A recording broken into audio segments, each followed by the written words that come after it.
Have you ever stopped to think that a country could be, well, less like one single nation and more like a whole continent of different worlds, just all sharing the same flag? That's the idea we're diving into today, and it's a powerful one about India that kind of flips how we think about nationhood on its head. All right, so let's start with this quote because it really is the key to everything. India is not one civilization struggling with differences. It is many civilizational logics sharing one flag. Wow. Okay, so this isn't just about different food or languages, right? That's the easy stuff. This quote is saying something way deeper. It's suggesting that different parts of the country are running on fundamentally different social and cultural software. So to really get what that means, let's unpack this idea of a civilizational mosaic. What does it actually mean to be a continent of civilizations just stitched together by an administration? And here's the core of it. In our day-to-day lives, in the lived reality, India acts a lot more like a continent of totally different civilizations than it does a single unified nation-state. On paper, it's one country, one republic, but in practice, man, the experience of living in one part of India can feel completely alien to someone from another part. And that brings us to this key term, civilizational logic. It's super important to get this. We're not talking about superficial stuff here. A civilizational logic is like the deep, underlying operating system of a region. It's all the unwritten rules, the ingrained attitudes about everything from authority to community to just how you behave in public. And this stuff has been shaped by centuries of really unique history in each place. Okay, so what happens when you have all these different logics or operating systems trying to run in the same country? Well, you get a huge and often really misunderstood challenge. Let's call it the integration gap.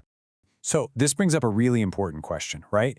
Is diversity itself the problem here? I mean, it's so easy to look at all the friction and just say, well, of course the country's just too diverse. But is that really what's going on? Well, the answer is no. The problem isn't diversity itself. The real issue is unmanaged diversity. It's what happens when you don't have shared civic norms or any real cultural literacy between regions. Think of it like this. You've got a bunch of people on the same field, but some are playing soccer, some are playing baseball, and nobody agreed on a common set of rules. It's going to be chaos, right? And this slide just illustrates that tension perfectly. On one side, you've got the administrative unity. That's the hardware of a modern state, right? Standardized laws, a national bureaucracy, central elections, it's all there. But on the other side, you have this massive cultural fragmentation. That's the software. And you've got all these different, often clashing, versions of it. Different social norms, work cultures, ideas of public behavior. The hardware is unified, but the software in different regions just isn't compatible. And let's make this really concrete. We're talking about major differences in things like social discipline, gender norms, work culture, even basic ideas about dignity. This means you can be a citizen of India, move from one state to another for a job, and experience profound culture shock. I mean, what's considered a normal work ethic in one place might seem totally lazy or way too aggressive in another. These aren't small things. They're fundamental assumptions. And when they clash, it's really easy for simple misunderstandings to spiral into mistrust and even hostility. So, what are the real-world consequences of this huge integration gap? Well, for one, it explains why so many national policies fail. Yeah, this is such a critical insight. Centralized policies, policies made in the capital, they almost always assume a uniform culture. They're designed for a single, standard-issue Indian citizen. But here's the thing, that citizen doesn't actually exist. So when these one-size-fits-all policies meet the incredibly diverse reality on the ground, they just break. So you have the structure, you have the idea of one nation. But it's a nation where citizens from different regions often experience one another as complete strangers. There's this deep cultural illiteracy where people just don't know much about their fellow citizens from other parts of the country. And you know what fills that vacuum? Suspicion, stereotypes, and that stuff eats away at the very fabric of national unity. So what's the fix? I mean, you can't just wave a magic wand and erase centuries of history, right? Well, the source material proposes a really fascinating solution. It's about building what it calls a civic grammar. And what I find so interesting here is what won't work versus what will. The approach rejects things like cultural nationalism or trying to force everyone to be the same. Forget that.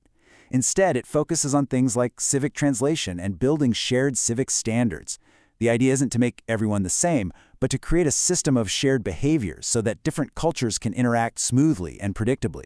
So what does that actually look like? Well, first, you've got to teach interregional literacy. Get people to actually understand each other, not just tolerate each other. Second, you decentralize where you can, letting regions have their cultural freedom, but you hold them accountable to national civic standards. Third, and this is crucial, you build a shared behavioral baseline. Things like the rule of law, public safety, and basic dignity have to mean the same thing everywhere. And finally, you just have to stop equating unity with sameness. They are not the same thing. You can respect differences without sacrificing order. And really, this is the ultimate takeaway. The goal isn't to somehow merge everyone into one single civilization. That's impossible, and frankly, you wouldn't want to. The goal is to become one civic society, a society where, yeah, we have massive cultural differences, but everyone agrees on a baseline for how we act in public, what our rights are, and what our responsibilities are to each other. Which brings us to this final thought, and it's a powerful one. Unity is a practice, not a slogan. Building a nation isn't just about chanting patriotic slogans or pointing to a shared history. It's a daily, practical thing you do. It's the hard, messy work of understanding each other and agreeing to a shared discipline. And that really leaves us with the big question, doesn't it? How do you practice unity when you're living in a continent of civilizations?